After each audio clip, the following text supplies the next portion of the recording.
in 4-part, Part 1, Part 2, Part 3, and Part 4. Now look at Part 1. You will hear a woman phoning to inquire about house rental. First, you have some time to look at questions 1 to 6.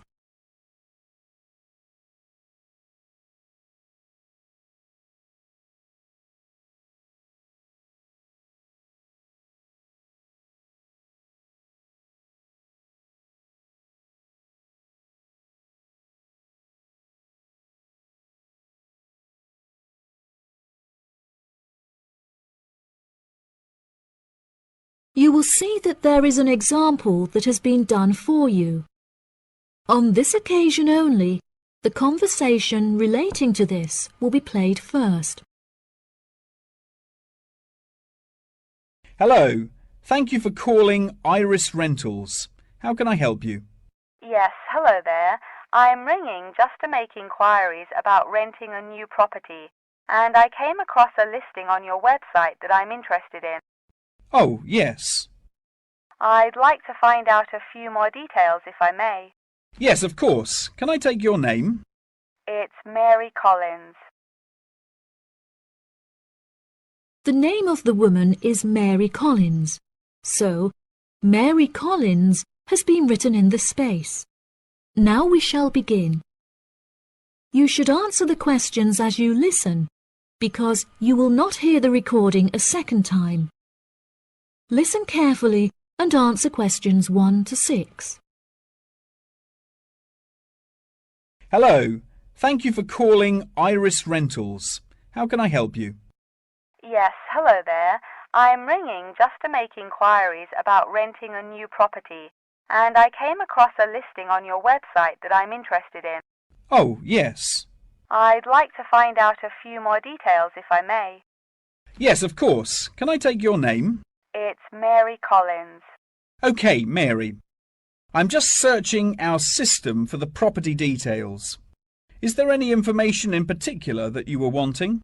Does the house have a gym? No, the house doesn't have a gym. However, the house has a large swimming pool, which will be great for exercise and really refreshing during the summer. Oh, wow.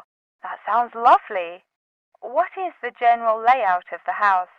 This house is rather unusual, as the living room is located upstairs with the bedrooms, and downstairs at the ground floor is the dining room, which has a lovely view out over the swimming pool. Does the house come with a car parking space on the street? Oh, there's no need for that. The house comes with a big garage where you can park your cars, and there's also a lot of room for storage. It's attached to the house through a door in the kitchen. Oh, that's perfect. It'll make it far easier to carry my food shopping into the house. Oh yes, absolutely. You actually don't even need to take your car to do the shopping, as the local supermarket is just down the street. You can walk the distance easily. Really? How convenient. Is there anywhere near to the house where I can take my children to play? Unfortunately, there aren't any playgrounds nearby, but there is a park near the supermarket that would be great for taking your children for a walk. It would also be a great place for you to meet your neighbours. Yes, that's true. I love taking long walks in the park. I'm sure there will be a playground at the local school anyway. Yes, absolutely. The community has its own primary school, and there is a secondary school in the neighbouring community, so there are plenty of resources nearby for your children's education. Before you hear the rest of the conversation, you have some time to look at questions 7 to 10.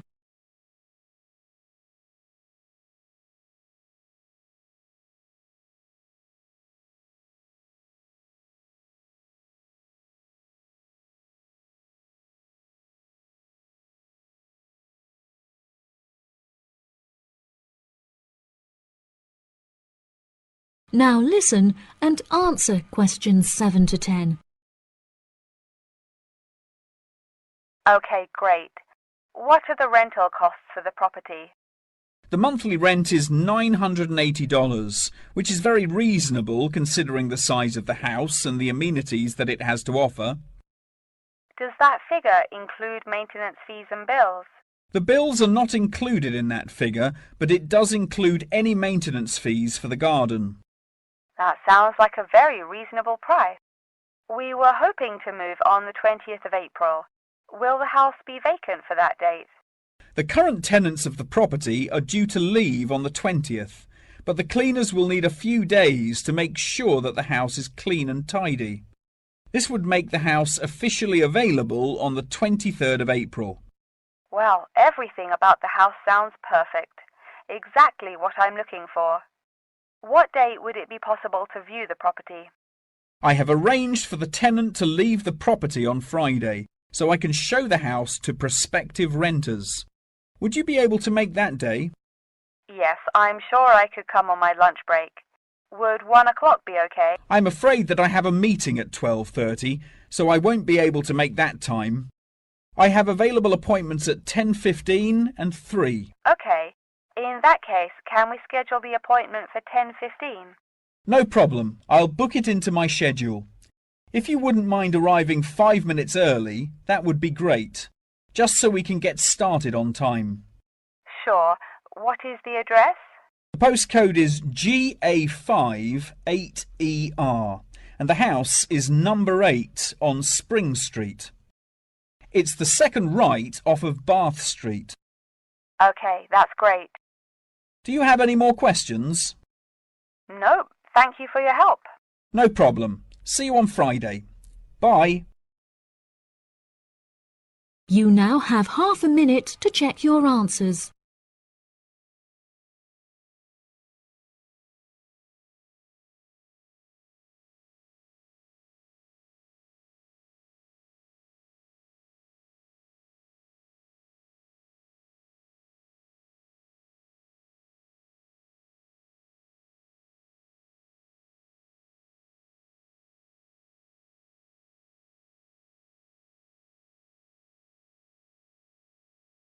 Now turns to part 2. You will hear part of a talk about an Australian wild zoo given by a tour guide. First, you have some time to look at questions 11 to 15.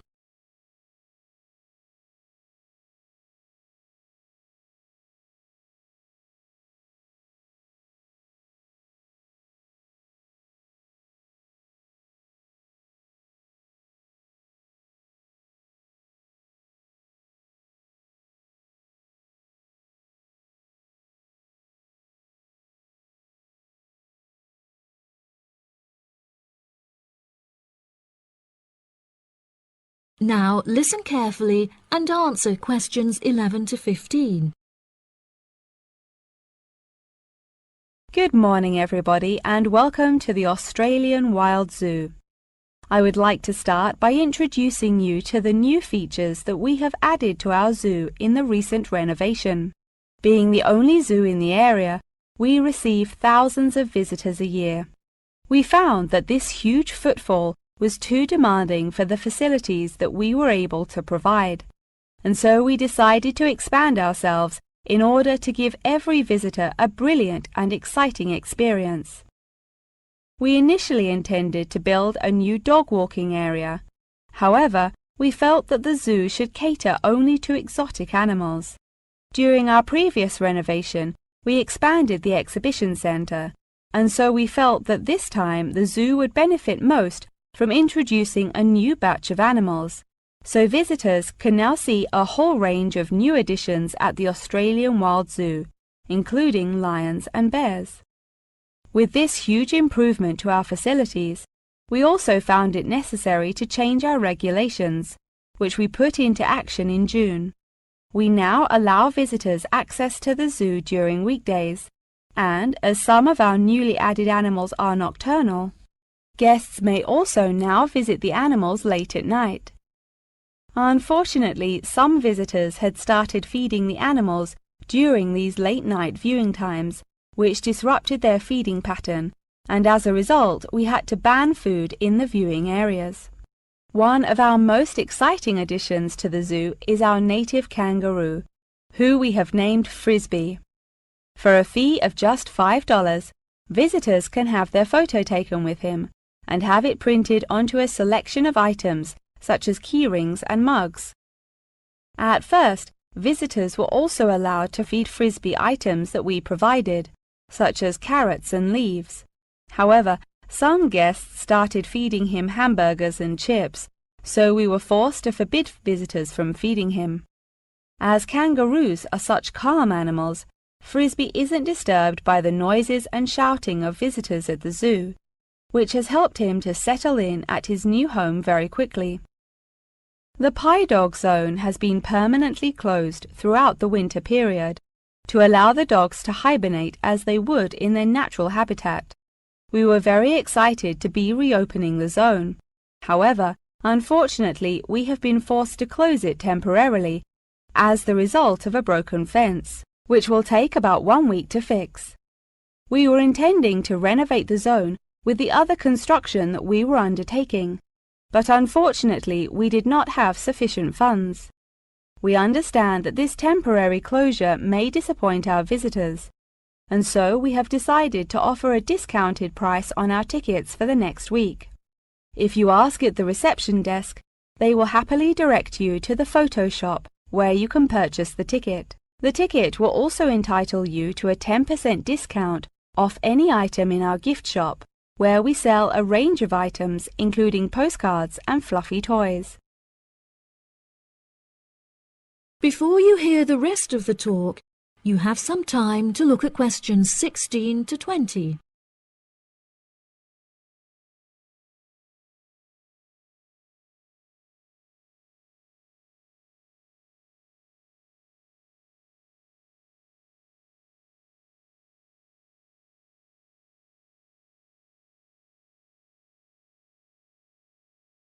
Now listen and answer questions 16 to 20.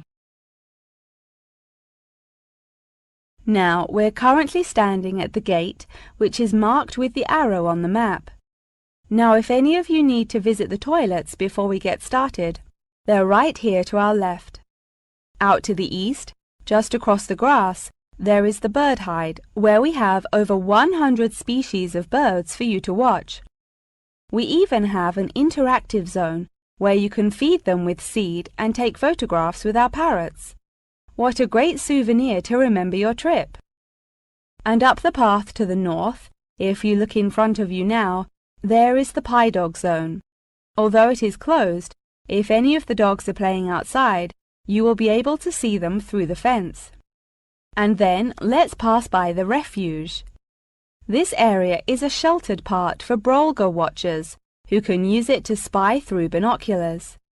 And after that, I suggest that you all visit the rest area for some cold drinks and snacks, as it is very hot outside. It is just at the northwest corner of the zoo. After that, you could cut across the path to the large rectangular hut, where you will be able to see our new addition of fierce lions. The mother has just had cubs, so it is really quite a rare thing to see. And around to the west, for those of you who want to visit Frisbee, our native kangaroo, he is in the circular-shaped hut just up the path to the left. Don't forget to have your photo taken with him.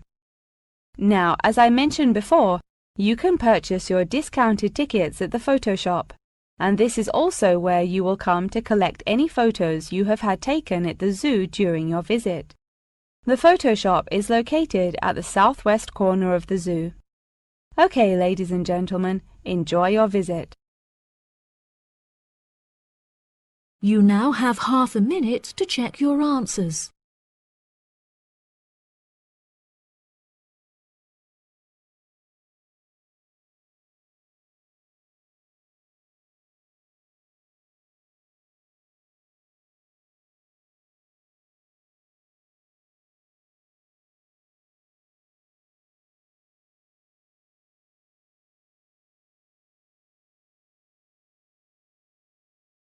Now turns to part 3. You will hear a conversation between a student and her professor talking about a summer course. First, you have some time to look at questions 21 to 24.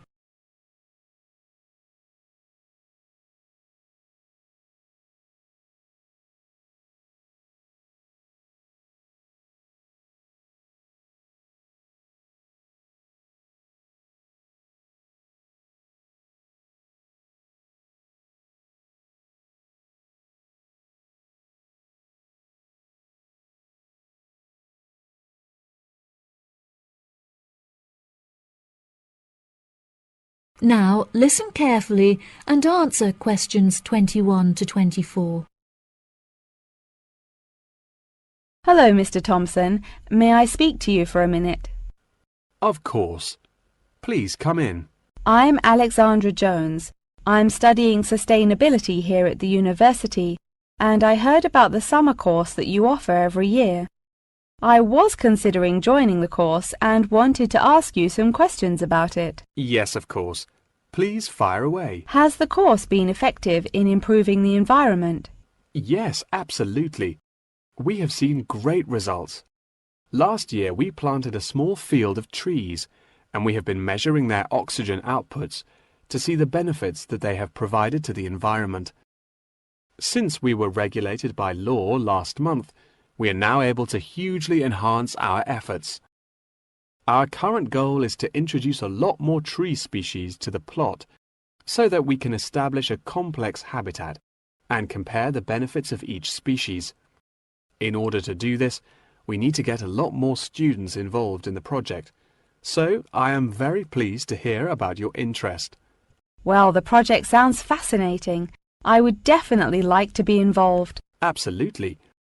Over the years, we have received funding from private investors and from selling shares. But the biggest improvement in our research came from a government fund that we received in the first year. This has greatly improved the organization, and we have since won prizes for our research. Wow, how impressive! Yes, it is of the utmost importance to our organization that we find a way to repair the terrible damage that has been done to the environment by the human species. This is no small undertaking, and our resources still need management. But from reports taken of our studies, we have found that teachers and students have greatly benefited from field trips to the tree plantation.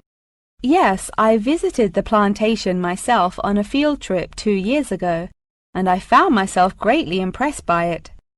We have received a lot of feedback from visiting groups, telling us how impressed teachers, researchers, and students alike have been during their visits. Due to the educational facilities that we have carefully structured, I know that the visits are useful and engaging for students, and that their experience is particularly special. Before you hear the rest of the conversation, you have some time to look at questions 25 to 30.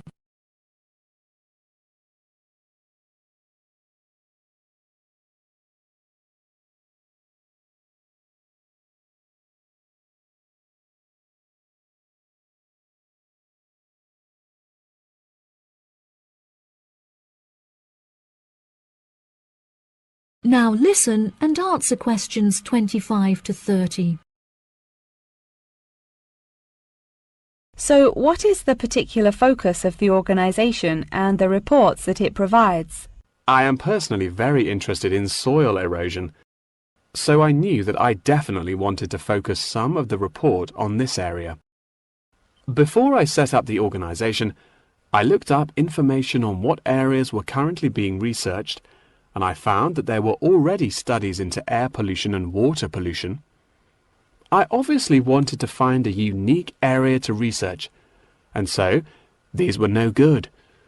I was tempted to look into the background of overgrazing, but the impacts of forest exploitation are far more devastating, and very little research has been carried out on this subject. So I decided that this should also form some focus for the report. Yes, that makes sense. What have you found to be the greatest benefits of the activities carried out by the organization?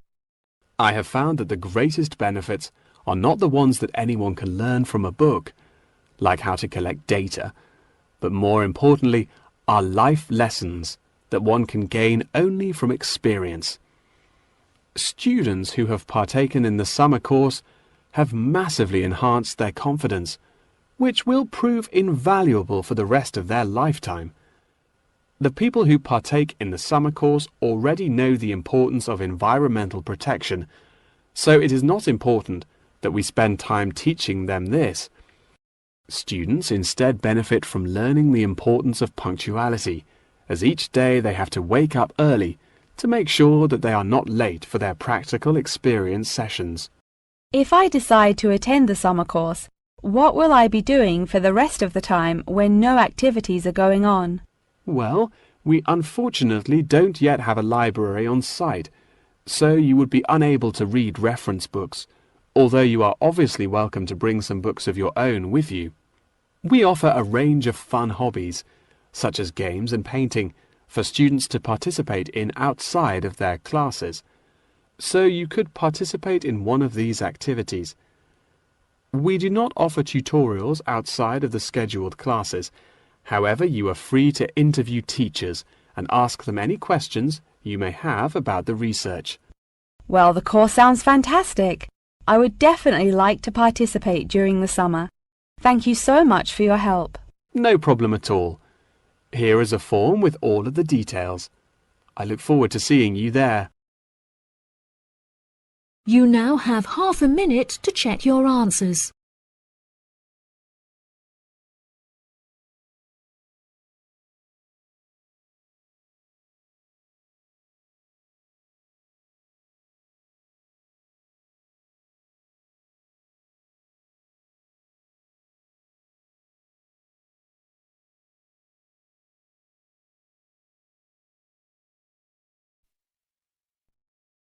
Now turns to Part 4.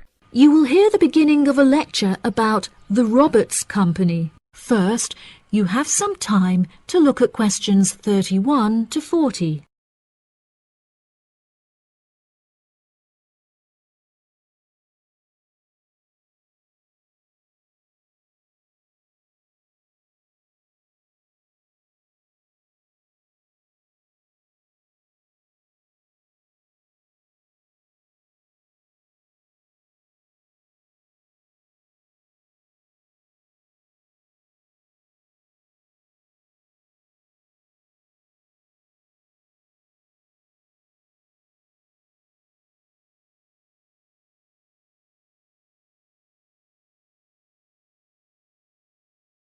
Now listen carefully and answer questions 31 to 40.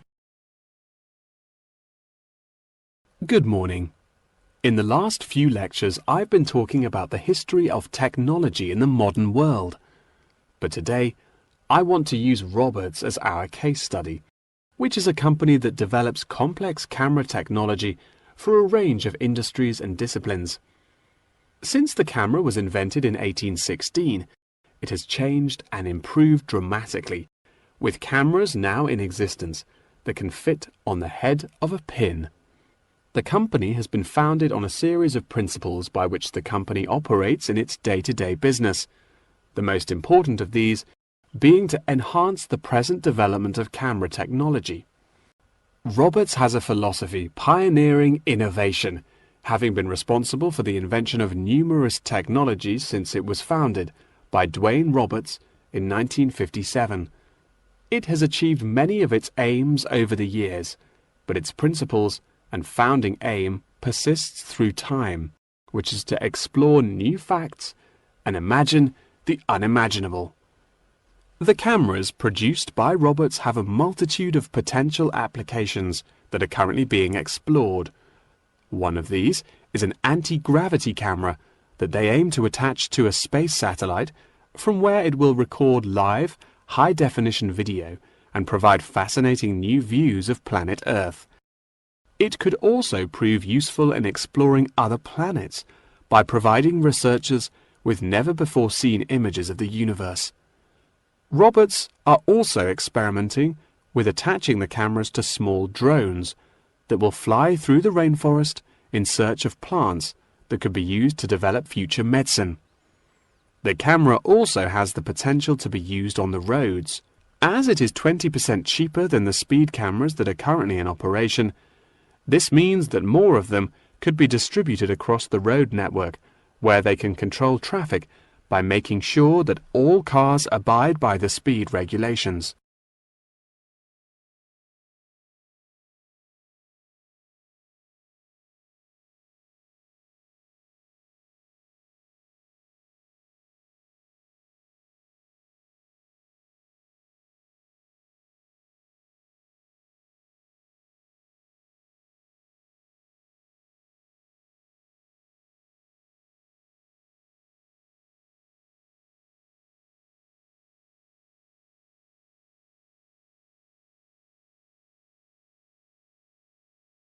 Despite this diverse range of potential applications, the cameras are presently used for very different, more domestic purposes.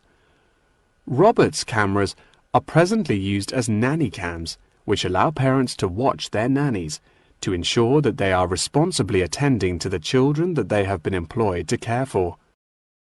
These cameras give parents peace of mind and more control over their child's welfare whilst they are at work or otherwise occupied. The highest sales of the company are in toys that have the cameras hidden within them. This clever idea means that the cameras are camouflaged from view and do not look out of place in the child's nursery. The toys are also very robust, so children can play with them without damaging them in the process. The toys are designed to look like animals and come in a range of shapes, sizes and colours, as well as different animal species such as monkeys and bears. These toys are incredibly popular and can be bought in any toy store for only $20. Always eager to be constantly improving their products, Roberts are now working on a product that will change the way people see photography. This new contraption is a mini camera that is built into eyewear such as glasses and sunglasses, where it can capture the world as you see it. Holidaymakers and tourists no longer have to carry a big, heavy camera around with them on their travels. They can instead purchase a set of eyewear with the built-in camera, which will capture the moment with a simple tap. Roberts are also developing a model of this tiny camera for use during medical procedures and operations. The camera will be used during non-invasive keyhole surgeries to enable the surgeon to see what they are doing inside the body without having to make a large incision. This innovative application for the camera could make surgeries a lot faster, and the saved time and energy will also make it far more efficient. As the patient will no longer have to undergo a large incision for their surgery, it also means that their recovery will be much faster with a greatly reduced chance of post-op infection. If any of you have an interest in working in this field of technological invention, Roberts is a very diverse and fast-growing company that would be a fantastic internship opportunity. Every year they organize a series of competitions where entrants stand the chance of winning a place in their internship program. So I would suggest that all of you enter. That wraps up the lecture for today. Please remember that attendance is mandatory. You now have half a minute to check your answers.